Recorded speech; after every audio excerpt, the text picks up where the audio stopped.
how is it? Well, I'll let you on a little secret. I live in a small city in Israel, and it's a very multicultural, multi-religious city because we have most of the cities in Israel are like that. But this one is specifically interesting because there are some Muslims living in our town, in our city, but there are a lot of queer Muslims and trans Muslims living in the city. And they were saying that they had to flee. Like they Yeah, didn't say that they needed to, just move away, just like you're saying that casually, like, I just need to cut off. I'm not saying it's casually, right? But I'm saying that they are fearing for their lives. They are yeah, saying that if they would stay, their own family would kill them. And yeah, I think that there is a gap between being a Muslim in a European country and being a Muslim in Israel or even in a Muslim country where when you are a majority, you feel like you can do other more stuff, like more extreme stuff. yeah, absolutely. Absolutely. I think that's when I think of queer Muslims, that's exactly what I think. Like fleeing your family because you're not safe. I don't, I think that's the reality for most queer Muslims. And you're so right about like the rift between Muslims in Muslim majority countries being much more extreme because they have no consequences. So it's like maintaining again the facade and not doing something that will kind of like show their true face. They're like the mask is fallen or Yeah. something. Yeah, because if they do it in Western societies, they won't be trusted and they don't want to like scare Westerners away from Islam, I guess. What do you think about that? There's a lot of videos right now about showing people converting to Islam, especially white um, white American women. Yeah, And yeah. I have a friend, an Afghani friend, who he has a he has a very troubled and hard story about how he fled Afghanistan. And he told me he hates Islam. He doesn't want Islam, nothing. And he told me that he is in love with Judaism and he wants to be Jewish, really, like Mm, absolutely. And I told him, listen, guy, it's you can love Israel, you can love Judaism, you don't have to be Jew. I mean, like he wants to. I'm saying it's cool if you want to. I don't think you have to because it's getting inside a group in Judaism. It's very hard. I know people who've done a lot and a lot of work to be Jewish, and even it's sometimes I'm saying it's very emotional hmm and frustrating kind of thing. But like I'm seeing those videos of people converting to Islam so quickly, so Yeah, like yeah, nothing. And nothing. I'm saying to myself, if you are, I mean, I'm not religious, right? But I'm saying if you are getting to a religion and you want to be part of it, don't you need to be like doing some work? Like at least Absolutely. read some, right? Absolutely. I'm glad that it's hard to convert to Judaism because like make sure that if you're converting and you succeed, you are committed. But with Islam, you just say a few words and that's it. And that's like a tool of colonial proselytizing religions to spread as fast and as easy as possible. And of course, Islam has mostly colonized by the sword, but making it so easy for Westerners to just say a few words and suddenly they're Muslim is absolutely part of the imperial mission of Islam. And I just came across one of those videos earlier today, and it's horrifying. right? Like, I mean, yeah, it it, was it it was like just a bunch of American college kids like praying with like someone leading the prayer, and it was so forgetting the word for it, but it was so scary. it's like you're watching, you know, the movie The Wave, the story about true story about a teacher who was asked about how regular people can be radicalized, referring to Nazi Germany. And so what he did was he started a group in his class called The Wave, and you had to stand up and speak in a certain tone and respect your teacher. And everything was normal. I mean, it was everything was good, everything he was teaching. But you see that like little by little, those this group was growing and it was being radicalized, like to an violent extent. And he did all that, and it's a true story. In America, it happened, I think, in the 60s or in the 70s. And he did all that just to show those kids what happened when you are being radicalized and you don't even know it, when you're being Yeah, brainwashed. And that's what I'm watching. I'm seeing that, and I'm saying to myself, you know, you wouldn't see a Jew going outside and telling you, put a yarmulke on, put a kippah on, and yeah, start praying. It's yeah. Because uh, I think conversion, while it's allowed in Judaism, it's not encouraged. Um, it's yeah, it's not yeah. yeah, and that's the difference between like indigenous and colonial religions. Indigenous people don't seek to convert because they have no reason to. You were talking about the Persian religion. How do you say it? Because Zarentria. Zoroastrianism. I Yeah, don't it's want a to long. say it. Yeah, I I know if I'll say it, I'll butcher it, and I don't want to say it. So I'll call it the Persian religion, Persian Yeah, culture. Okay. it is the Persian religion. It's the ancient indigenous religion of Persia. Mhm. Um, it's more of an interest I have in just seeing. I just like seeing indigenous religions thrive, in indigenous cultures thrive. Um, I don't know, like leaving Islam, I've been very ambiguous in my spirituality. Mm, I've kind of been experimenting, like my ancestors, being from the Indian subcontinent, they were Hindu. So, I've been looking into Hinduism. Um,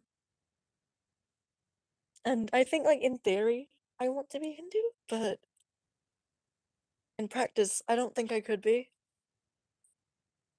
I think maybe that's just me feeling connected to my ancestors. I don't really feel like there's any one particular religion that's like calling me. I think I'm okay to stay that way. Um, but I'm always interested to learn more about like folk religions like Zoroastrianism. Yeah, it's. I think I totally understand and I totally get you. It's always interesting to learn about different cultures and different religions and different customs even. But Yeah, doesn't it's not like you have to, you know, the idea of having it all or nothing, I think maybe it comes from, you know, that Islam or even Judaism that you have to be full on Jewish, you know, doing the prayers and doing the thing. But you know, in Israel, you can be parts of it. You can do parts of it, and I yeah, think that what I'm getting at it is that I think we're getting into a point in our society where you can pick and choose from different cultures and from different religions and from different ideas and just say, I'm not affiliated with any of them particularly. I'm just doing my own kind of thing.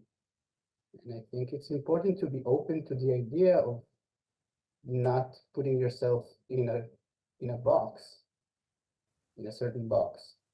Yeah, absolutely. Um, absolutely. And because I'm from Pakistan, which is like it's what I call the bridge between India and Persia. I have a feeling some of my ancestors were Persian because a lot of us in Pakistan, like, we're descended from invaders from Persia and like other parts of the Middle East. Um, That's why I guess we look different to like Indians. Um, of course, like I consider us all Indians because I think partition is silly, but there are like differences. I guess that's kind of where my interest in Persia, I wouldn't say it like started there. It started with a Persian like friend of mine, but deconstructing my like relationship with my ancestry, I guess, like helped me feel more connected to Persia because I come from a land that's like in between. But I'm not looking to fit myself into a box anytime soon. I'm trying to make peace with that. Like throughout my life, I've always been like a sort of bridge between worlds, and it's made me feel historically very lonely. Um, but I'm trying to reframe that and just stop focusing on trying to fit in and just start embracing that like gray area, that like in between space. And I Um, think like humans are so obsessed with labels and boxes, and it's very like, limiting. You don't really see the whole world that way. you said something interesting about being a bridge between worlds, and it made me think about Moana, the movie. I'll tell you why, because I am getting to I think an interesting idea because you saw the movie, right? I know, I have, I'm yeah. sure, sure, all right. And the idea of her journey to actually, in the end, the whole idea is that she had to show her father and her culture and the whole village, the whole island, that it's okay to move away. It's okay to take yourself out and build a new house in a new place. And I think she was that bridge. She was that her personal lonely journey. Well, she wasn't lonely because she had, that God and that chicken, but she was practically doing this alone.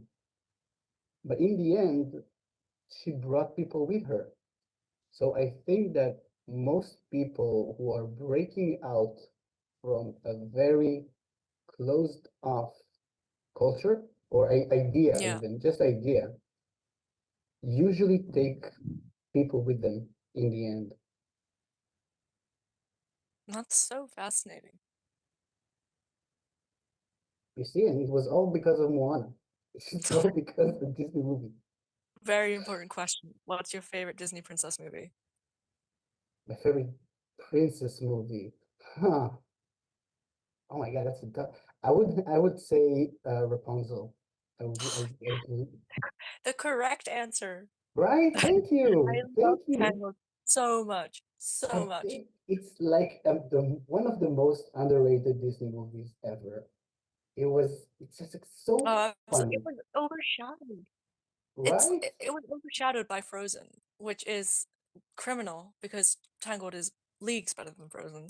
I love Frozen, and I still like totally accept what you're saying. I feel like I love Let It Go, and it's been done to death, right? But it was a good movie. I just feel like that there's this sort of magic and layers deeper than in there are Like, layers in a lot of Disney movies, but there is a very interesting kind of layer in Rapunzel, especially absolutely. her relationship with her mother. Like Yeah. I felt this is what that was me. I was Rapunzel, and her mother was my grandma. That was that was how it was feeling. I I also see myself in Rapunzel and my relationship with my own mother. And that's why I think Gothel is the best Disney villain because she could be anyone. She could be anyone. Like she's a she's not like an evil lion or like um an ugly mermaid living under the sea. She's someone who like exists in real life. There are many mothers like her, many parental figures like Gothel.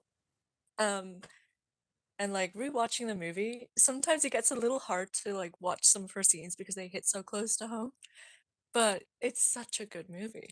It's like Tangled has the longevity that Frozen never did because it has so many layers, and that's one of them. Like Rapunzel's like emotional abuse and gaslighting that she suffered from Gothel that you don't really get as a child, but when you're older, you do. Right. Yeah, and the soundtrack is phenomenal. Oh my goodness. Absolutely. Absolutely. I mean, this is an amazing. I also like how, you know, when you look at it from Rapunzel's perspective, you have a a guy she never met who is a criminal. Like she knows he's a criminal. Like the first thing she knows about him, he is he you know he took the crown. He took her crown that she didn't know, right? And and he is the one who's helping her out, deconstructing her perspective of her own life, living in that closed off place with her, what she thought her was her mother, and what she thought was her safe space. Yeah. And it's interesting to have bringing that, seeing it from her perspective, seeing it's that evil guy which is actually saving me from that good mother, which is No, interesting. there's a scene in Tangled where like Gothel tricks her into thinking Eugene abandoned her and Rapunzel uh like goes back to Gothel and says like she was right about everything. That's peak manipulation. That hits so close to home. Um and that scene like right after Rapunzel leaves her tower for the first time and she's uh like fluctuating between really happy and really guilty. That's gonna be me when I move out. Telling you now.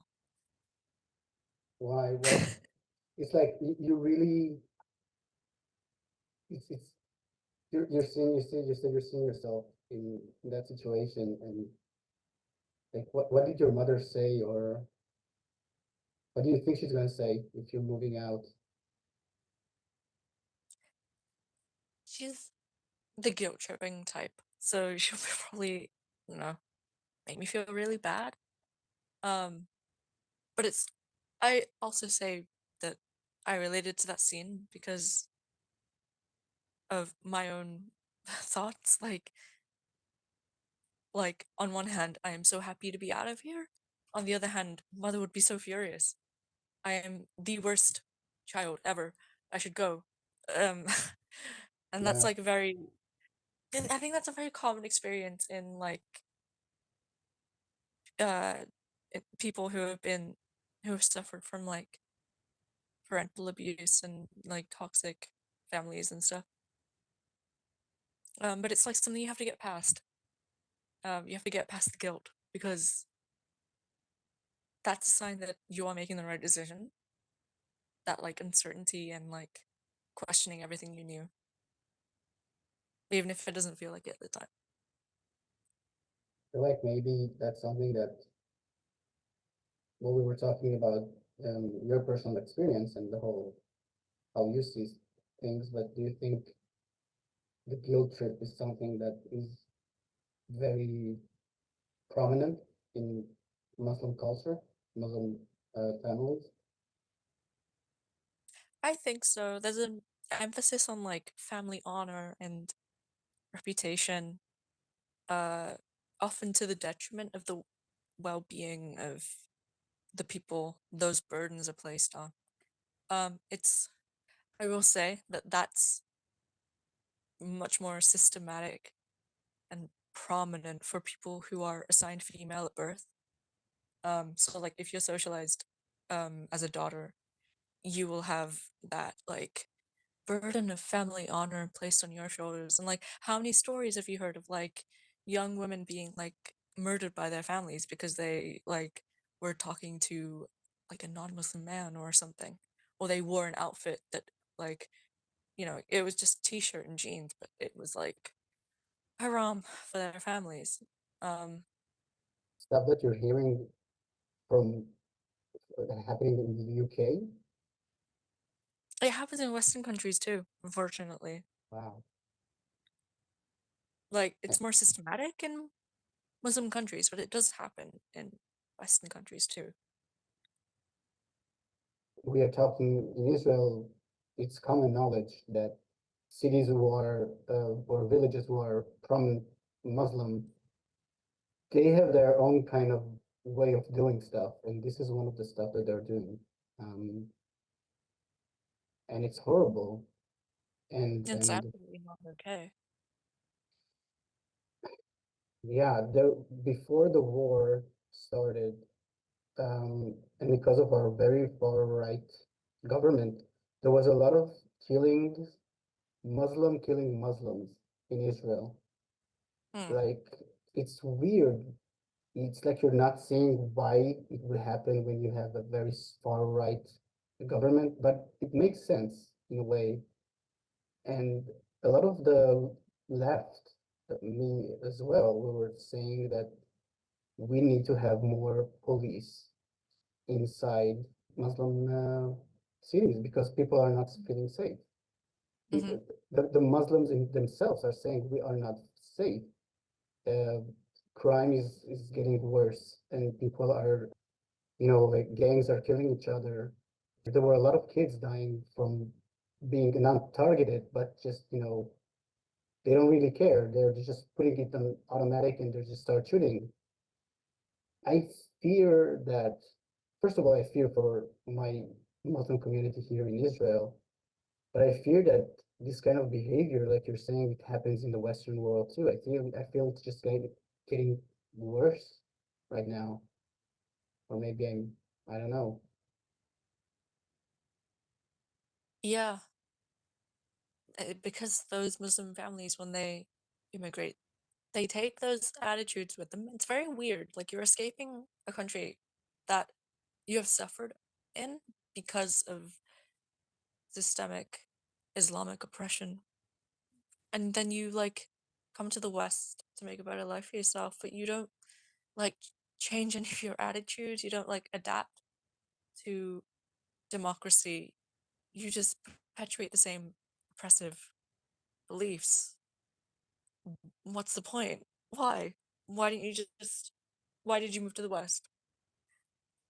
You know?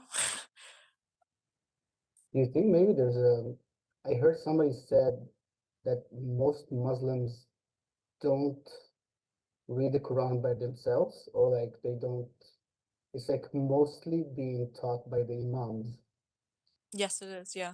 right? So do Mhm. you think that is one of the pinnacles of the reasons maybe that they are radicalized by their own imams?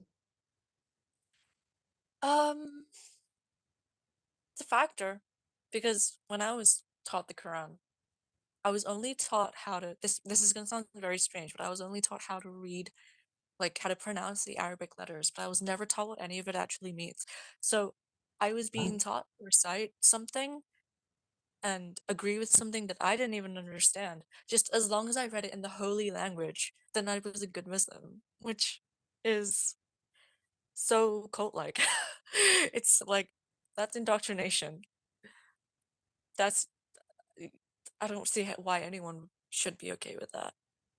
I Um, have, sorry, sorry. yeah, mm, yeah. So maybe the amounts are like a significant factor. yeah, it's just because I hear so many stuff being trashed around, being said by imams, even in the UK, even in America, even in Israel. Like if a Christian or a rabbi would say that, you would think, what the fuck? I mean, Yeah. what is going on here? And what you said about that idea of speaking, saying phrases you do not even know what you're saying. There was just, I think it was like a month ago, an Arab woman was attacked in Pakistan because she was wearing a dress with Arabic phrases, and Pakistani people thought she was that there was phrases from the Quran, and they started, they wanted to kill her and her husband, My and goodness. yeah, and they had to go to the police. The police helped them, right? And they brought an imam specifically to show what the phrases mean. Like you said, most Pakistani don't know Arabic. They just say the phrases without understanding them. Hmm. So the imam explained, no, this is not from the Quran and everything. And she had to, of course, apologize for doing so, for being almost being murdered. And I found that that was new to me, like what you said, that the whole idea of speaking something or saying something that you don't even know what you're saying, this is crazy. This is Hmm. crazy. Yeah. Unfortunately, this isn't surprising to me. Muslims take blasphemy very seriously, even if it isn't anything to do with blasphemy or Islam. Like, if they perceive you to be offending them and and Allah, they will, especially if you're in a Muslim majority country, they will like it's not very safe for you. You're in trouble. Fascist sentiment. It's a fascist sentiment. I Blasphemy laws are often weaponized to like systemically oppress people, especially in Pakistan. Like Hindus and Christians are like targeted almost every day and like kidnapped and converted, and like young girls are raped. Um, and it's horrific, and no one talks about it.